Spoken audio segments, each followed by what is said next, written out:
everybody. My name is Parker. Welcome to Element Online, and we have an amazing show lined up for you this week. In the past, we have delivered toilet paper and pizza to various students around Homewood, and today we decided to do something a little bit different, where we set two brothers up in a pizza eating competition. Take it away, Cameron. Thanks, Parker. We're here at the Lamb household with Spencer and the Toilet Paper Fairy, and we're gonna battle it out to see who's better at eating pizza. The winner gets to take home the rest of the pizza, as well as a week's worth of Angel Soft Professional Series, which does imply that there is an amateur series. Anyways, take it away, Josh. Okay, so Spencer, are you ready? Yes. Toilet Paper Fairy, are you ready? No. Too bad. Go!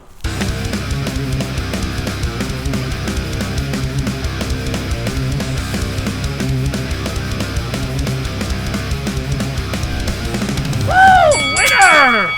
Which, look at that, guys. Spencer is officially the better Lamb brother. Who knew? Everyone. Anyways, back to you, Parker. Congratulations, Spencer. You truly are the superior lamb on all accounts. You know, in the past, we've interviewed students here in the studio via FaceTime, but I decided this week we were going to interview an entire fusion group on Zoom. Take it away, Parker. Thanks, Parker. I'm here with the freshman fusion group. That's impressive. Hey guys, I don't know if you know this, but it's actually Robert Sturdivant's 30th birthday today. Well, happy birthday, Robert. Happy birthday, Robert. Yeah. Okay, I want everyone to take a second and to say the nicest thing to Robert that you can.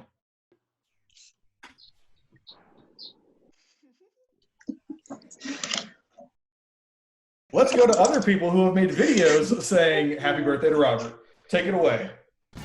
Hey Robert, happy birthday. I hope you're having an awesome day. Thank you for being such an awesome leader and a mentor in me over the past few years. Happy birthday, Robert. Thanks for everything that you do. Happy birthday, Robert. Hope you have a great day. Happy birthday, Robert. Happy birthday, Robert. Have a great day.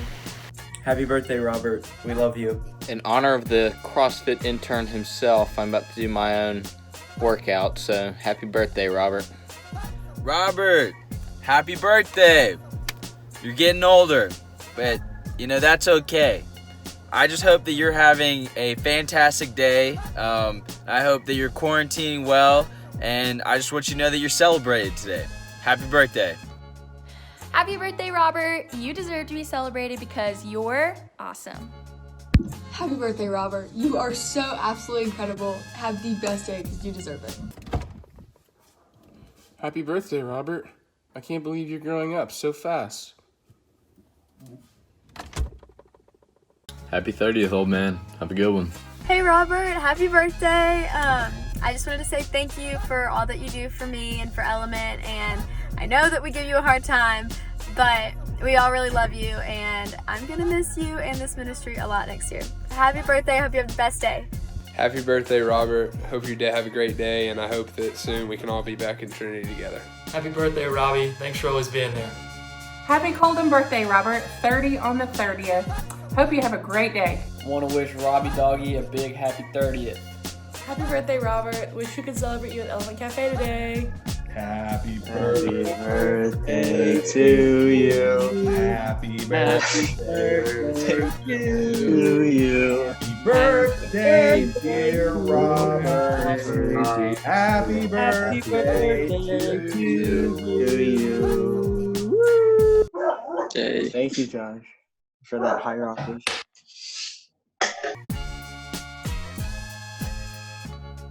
Robert, I wanted to say happy birthday. From the bottom of my heart, you are such an amazing person. And on your 30th birthday, I wanted to do something that nobody had ever done before. And then it hit me. I was like, oh my gosh, Robert's never wished himself a happy birthday. So from the bottom of our hearts, happy birthday, Robert.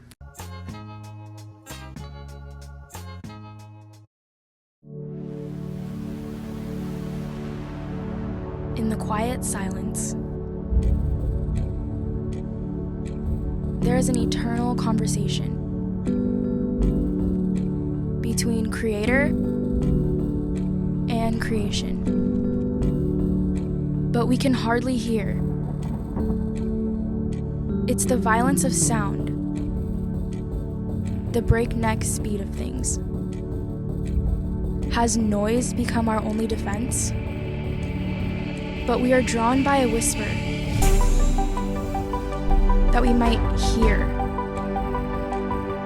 and retune the senses as he waits.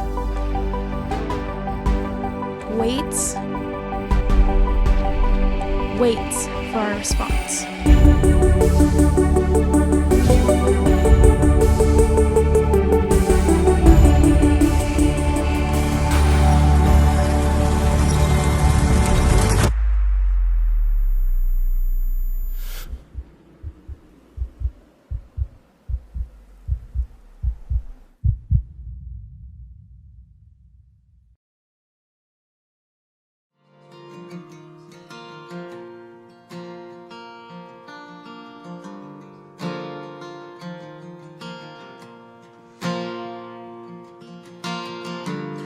Wouldn't let me stay a captive.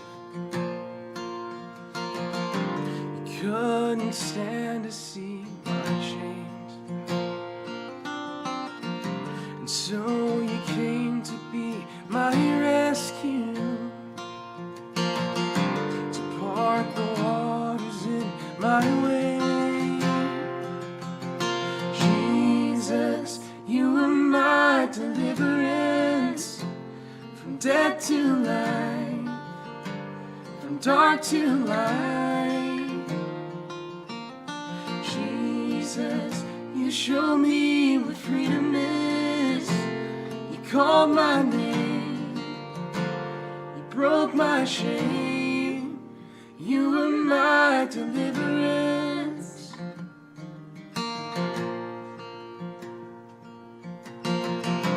You wouldn't let me stay in judgment. You took the wrath that I deserved. Your outstretched arms became my rescue. Your blood has told me what I'm worth.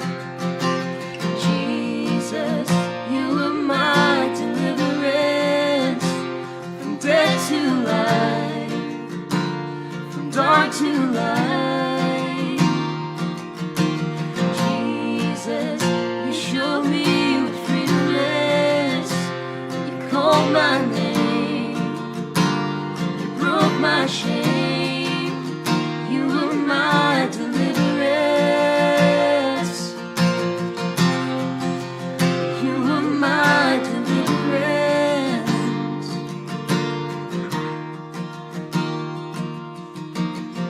Your love defeated the enemy. Your love defeated the enemy. Now there's victory ahead of me. There's no looking back. There's no looking back. Your love defeated the enemy.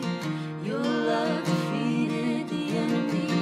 Now there's victory ahead of me. There's no looking back. There's no looking back. Your love defeated the enemy. Your love defeated the enemy. Now there's victory ahead of me. There's no looking back. There's no looking back.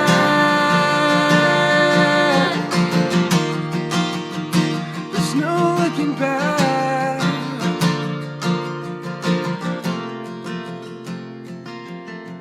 Jesus, you are my deliverance.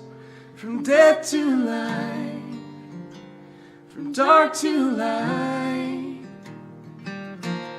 Jesus, you show me what freedom is. And you called my name, you broke my shame. You were my deliverance. You were my deliverance.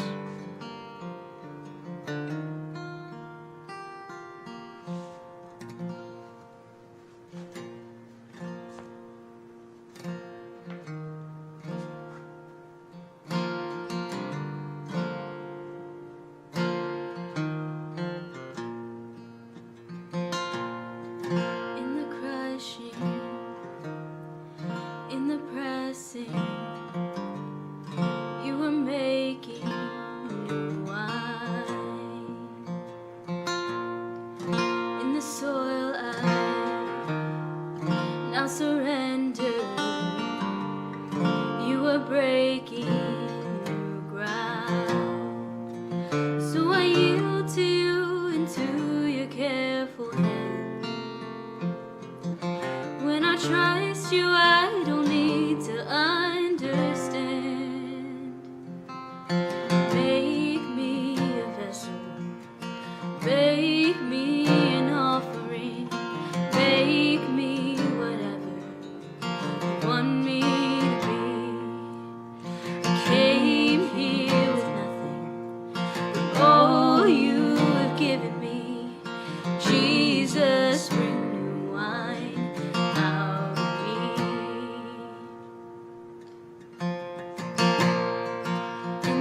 crushing, in the pressing, you were making wine. In the soil I now surrender, you were breaking the ground. You were breaking new ground to make me a vessel, make me an offering, make me whatever you want me to be. I came here with nothing, but all you have given me. Jesus, bring new wine out of me. Jesus, bring new wine out of me. 'Cause where there is new wine, there is new power, there is new freedom, and the kingdom is here. I lay down my old flame to carry your new fire today.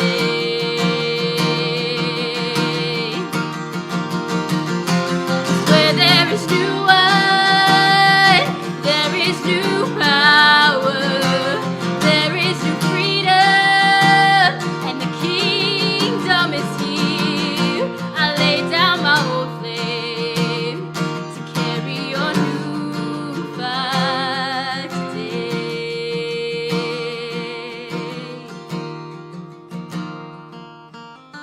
Make me a vessel, make me an offering, make me whatever you want me to be. I came here with nothing, but all you have given me. Jesus, bring new wine out of me. Jesus, bring new wine out of me.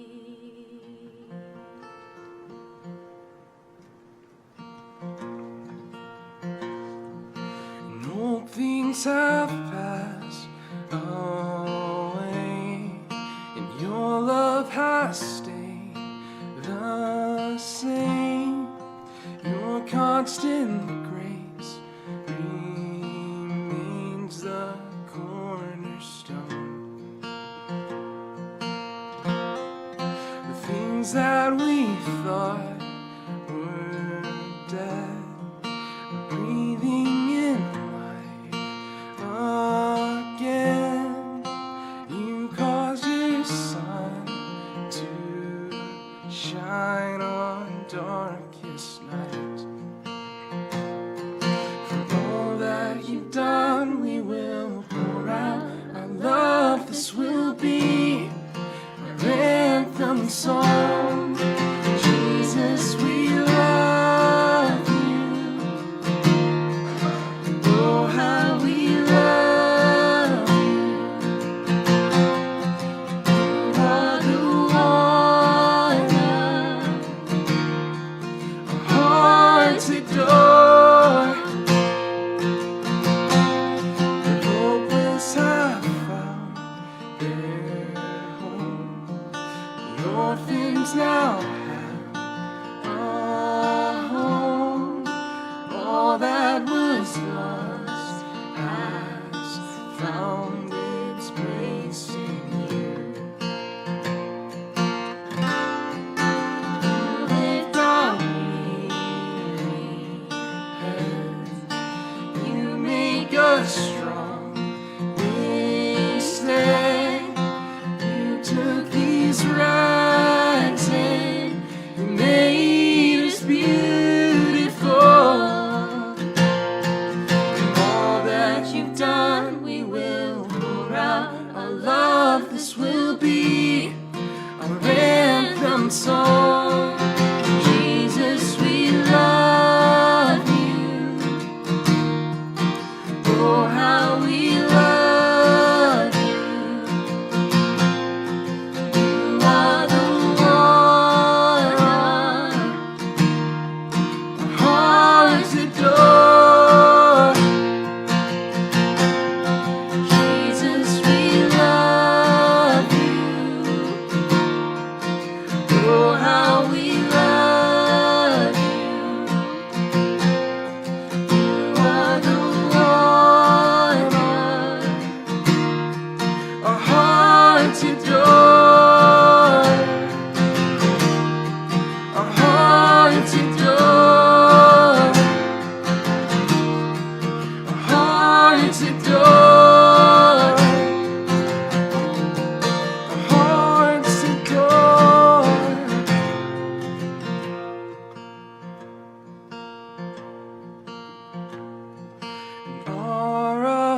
affection, our devotion poured out on the feet of Jesus. Our affection, our devotion poured out on the feet of Jesus. Our affection, our devotion poured out on the feet of Jesus. Our affection, our devotion poured out on the feet of Jesus. We love you. Oh, how we love you. You are the one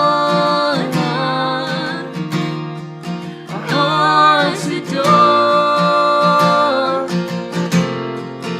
Jesus, we love you. Oh, how we love you. You are the one our hearts adore. Jesus, we love you. Oh, how we love you.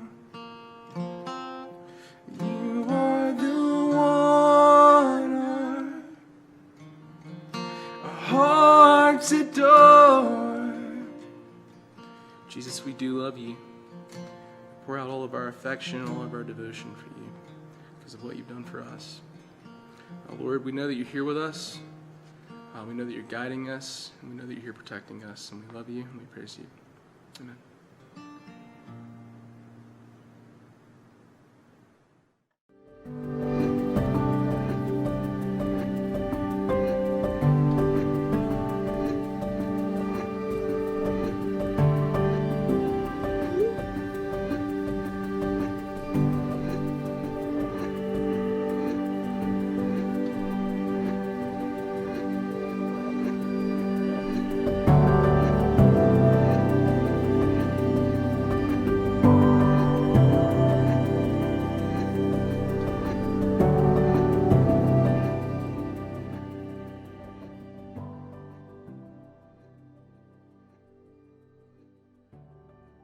For the past 2 weeks, we've been going over the book of Job. And I'll be the first to admit it hasn't been the easiest story to walk through. First, we meet this guy Job, and we learn that he is a righteous and faithful man. For the most part, Job has had it fairly easy in his life. But then one day, that all changes. And Job is faced with great grief, losing his family, his home, and even his health. And so then we learn that his friends come to visit in hopes of comforting Job. But there, his friends find Job broken, questioning God's character, even angry with God, saying God is unjust. But instead of embracing Job, his friends are disappointed in him, thinking he must have done something wrong in order to deserve this suffering.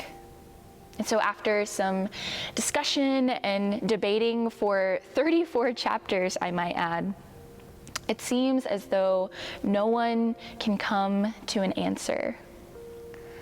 Why do bad things happen to good people?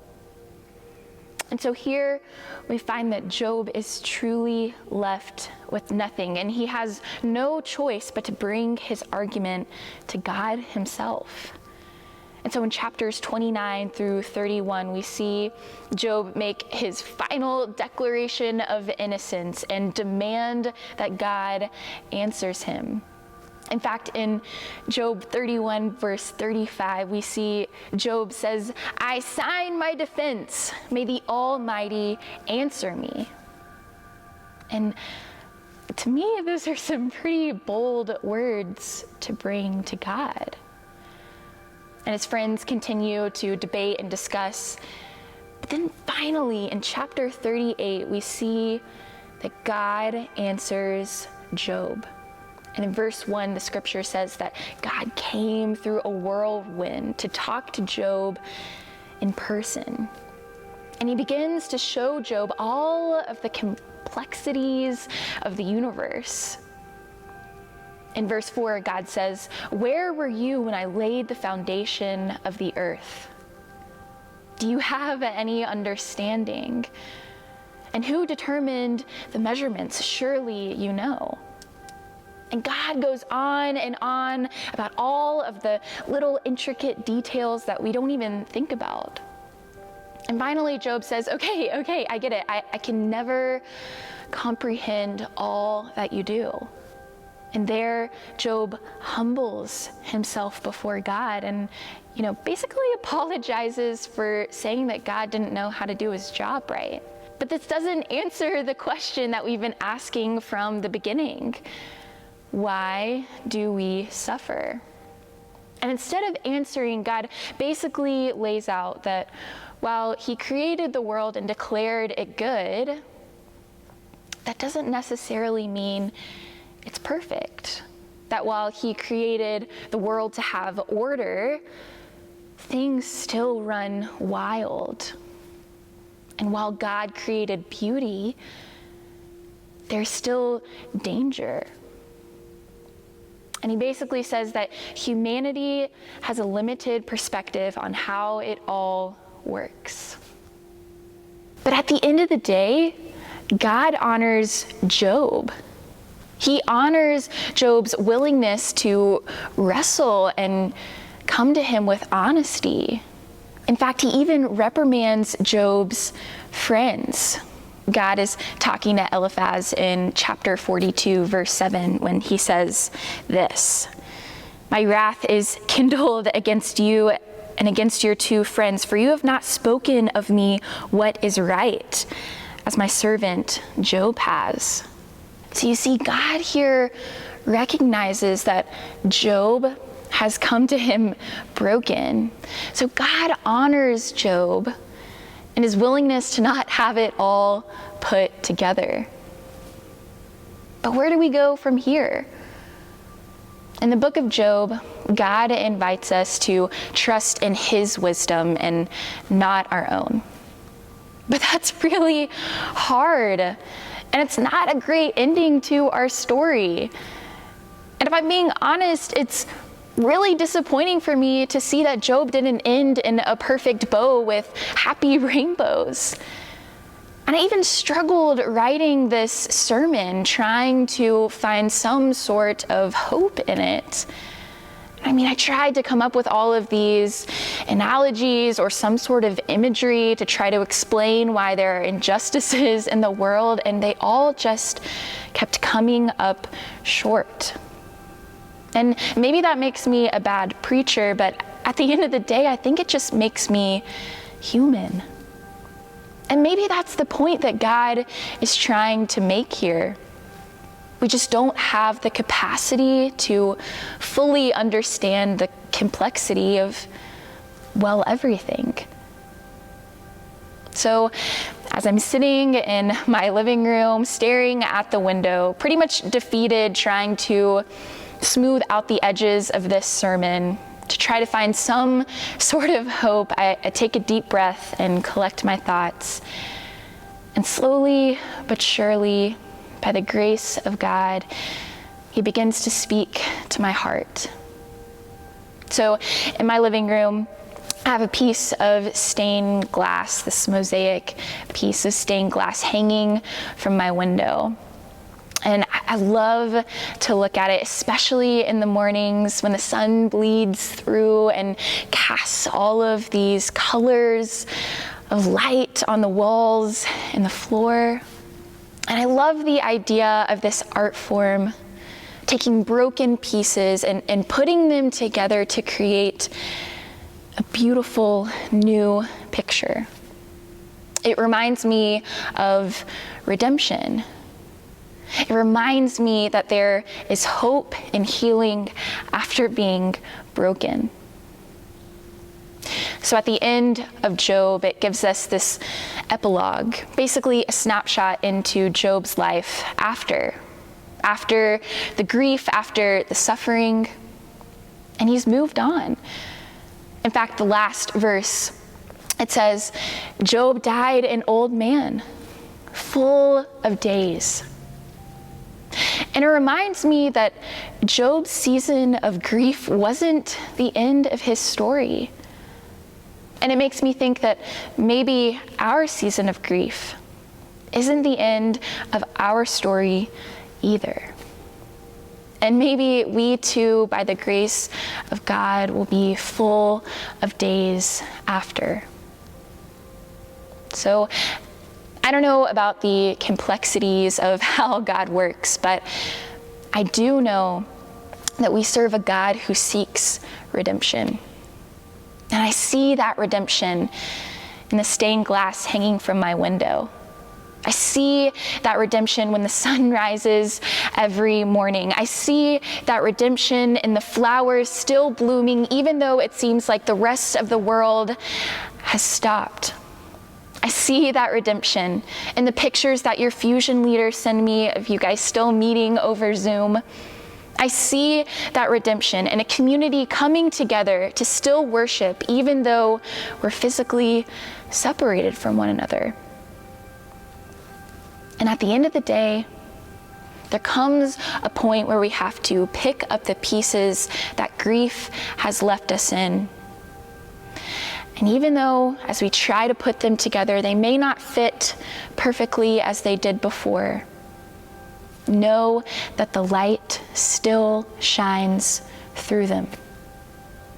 God, we come before you, humbled. God, I pray that even in this season of grief, we can see the light of redemption shining through. God, we love you. We praise you. And even in this season that may bring doubt, that may bring wrestling, that may bring brokenness, God, I pray by your grace, and maybe with the help of others, we can begin to put those pieces back together. And God, I pray this all in your Son's precious and holy name. Amen. Hey, thank you for joining us. And don't forget, we have a church-wide worship at 8:30 on Sunday mornings. And if you're not involved with a Fusion group yet, make sure you connect with Emily Wilson or DM us on our Instagram page, and we will get you set up. So as always, make sure you wash your hands, keep 6 feet apart, and don't sneeze in people's faces.